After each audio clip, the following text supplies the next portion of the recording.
Pensionet e kryefamiljarëve pensionistë dhe pagesat e personave që jetojnë me ndihmë ekonomike apo atyre me aftësi të kufizuar do të rriten. Kjo është zgjidhja e qeverisë Rama ndaj 200.000 familjeve në nevojë, lidhur me heqjen e fashës prej 300 kWh të energjisë elektrike. Në një bashkëbisedim me persona të shtresave në nevojë, kryeministri Rama ka deklaruar se qeveria është e vendosur të ndëshkojë të gjithë ata që vjedhin energjinë. Një pjesë e madhe e këtyre njerëzve që janë në nevojë duhen ta likuidojnë energjinë, por nuk kanë mundësi. Si do bëhet me këto stresa? Dua që nga ju si kryeministër të marrë një premtim, a do ketë një subvencionim të veçantë vetëm për personat në karike me rrota.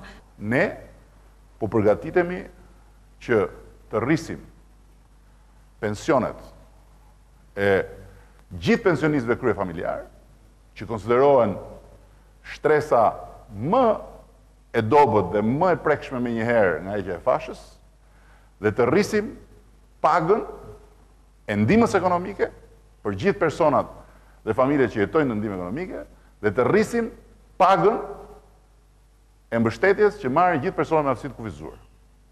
Do të rritet në ato mas që asnjëri nuk do të ndjej absolutisht se është hequr fasha. Dhe asnjëri nuk do duhet kursej nga buka e gojës për të paguar energjinë elektrike. Rama ka sqaruar se qeveria do të investojë $150 milion në sistemin e shpërndarjes, ku nuk është ndërhyrë prej vitesh. Sipas kryeministrit, kjo do të sjellë modernizimin dhe shmangjen e faturisëve abuzues. Ne ditën e hënë do të firmosim për të marrë $150 milion e parë mbështetje financiare që të investojmë në sistem.